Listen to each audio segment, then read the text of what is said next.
Hello nerds, I'm Sebastian Sjöberg and it's good to be back. Long story short, yes, I did go to Shanghai. I had very good reasons for doing so, though it quickly turned out that I had even better reasons for coming back. It is a long story.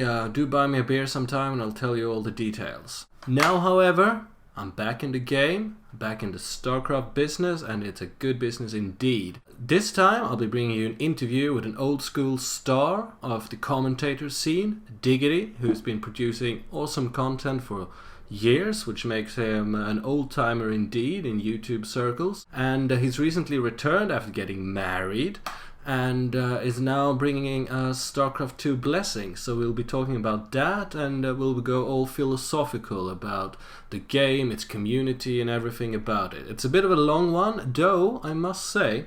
It's going to be quite a busy week here at Polygon Review. There will be many interviews coming out, and soon I will be bringing you another piece of content, another type of content that I'm so looking forward to showing you guys. It's going to be a shorter kind of show where I'll be providing something that doesn't quite exist out there right now that I hope you'll find interesting and entertaining at the same time.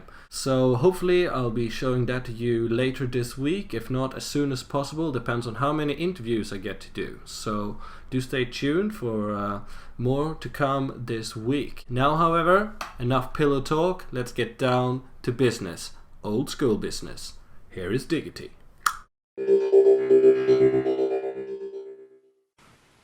Hello and welcome everybody to this brand new PolygonReview.com StarCraft 2 broadcast. With me I've got an old school friend and a name that's been around for a long time. It's great to have him back in the community. I welcome you, Diggity. Thank you very much. Thank you for having me once again.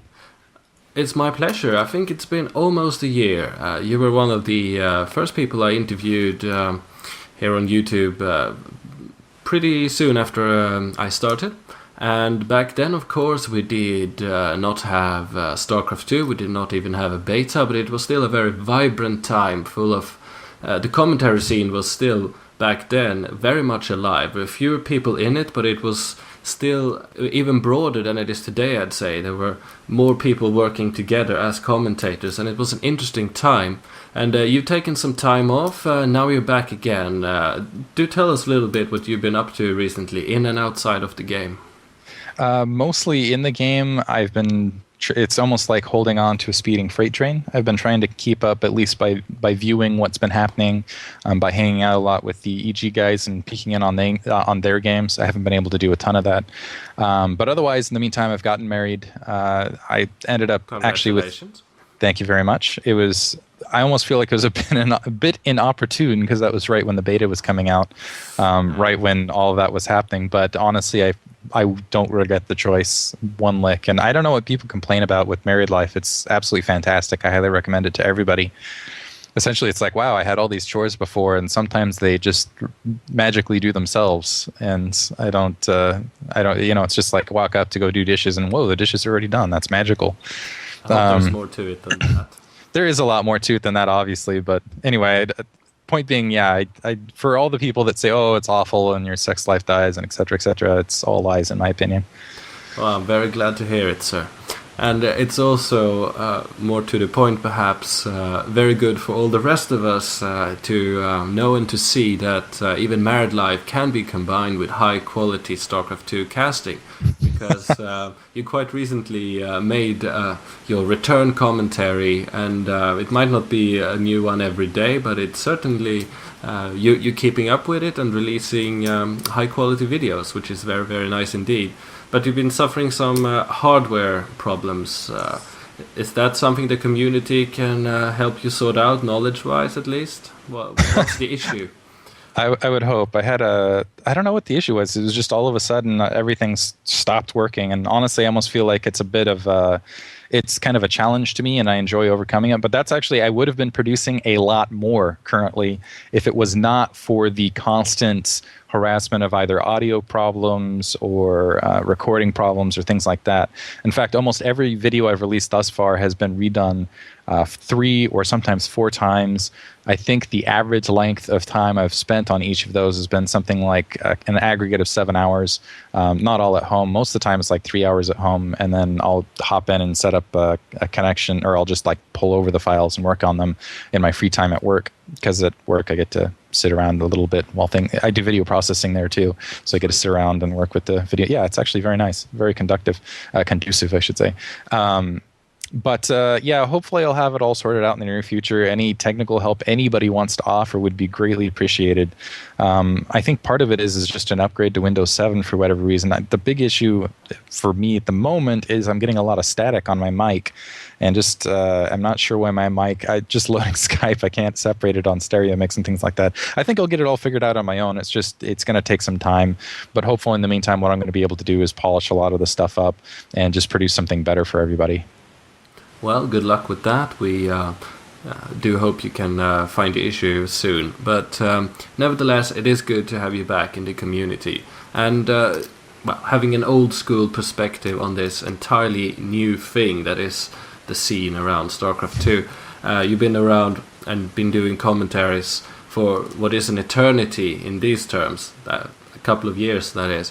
And I'd like to bring up with you, through your eyes, the changes in the scene. I mean, we've seen how Westerners, pro gamers, have now gone to Korea, like they did in the early days of Brood War, and even Idra and Noni and Ret did so not too long ago as well. But it reminds me of when StarCraft was young, the original StarCraft. And now Teamliquid is there, TLO and Jinro and Nazgul and Aider will be going there, Ret as well. And, the list is very long for what is new in the StarCraft 2 scene. Basically, how do you view it with the old school eyes? How does this the old school eyes realize? Yes, you can quote me on that. It definitely feels like, I think in both commentary and the actual game itself, things are a bit scattered, and I'm hoping we get past the scattered, almost diaspora stage. I feel like old school commentators, we were generally together. There was like 1 or 2 guys who weren't with kind of the main group, but generally it was, you had the SC2GG group and a couple people outside of SC2GG, but we generally tried to stay coordinated and generally would stay coordinated, and we generally try to cover each other's stuff generally. So if there's an OSL game that someone hadn't done, someone would pick it up.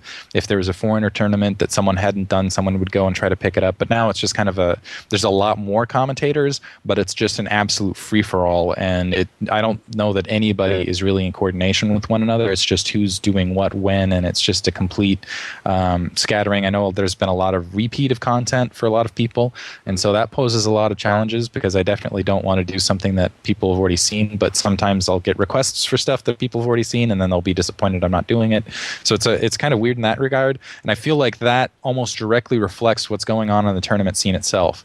Almost exactly, where you still have big tournaments where you have MLG, you have GSL, but that's the thing, you don't have just one central tournament, and there's just tournaments happening all the time, and it's really hard to distinguish them, and I almost feel like too much out there for people to keep track of. And what I'm really hoping will settle down is it'll just be 1 or 2 or maybe even 3 concentrated tournaments that people can make a living doing, and it won't just be there won't be so much scattering. I don't think, and also on the other end, I'm not sure that we're at the original stage where we have solid professionals making money. Some foreigners definitely are making some money doing it, but I don't feel like they are the full-time StarCraft players like we saw in Korea. And I'm hoping that will happen too, without too much damage to them or without too much exploitation. That's another thing I worry about, is definitely the player exploitation.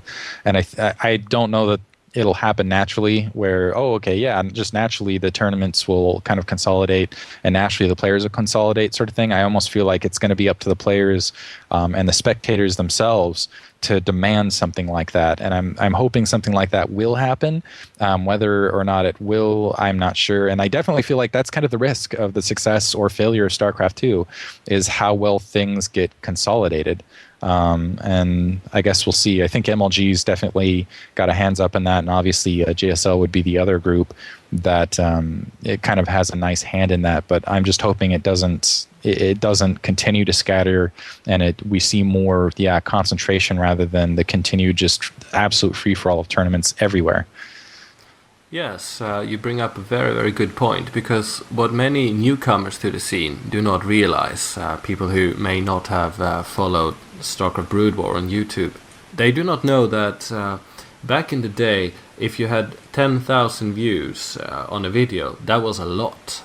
And if you had 20 or 30, then there must have been an MSL final or something. And that there were many, many commentators out there who did not have that many subscribers comparing to the big ones out there nowadays. But people were working together to a much higher degree, and we all used, I say we, but I mean you and other commentators like you, all used the Korean established highly organized system, whether free tournaments, the MSL, the OSL, and the Pro League, and then some odd ones stuck in there, and the even odder foreign tournament once in a while.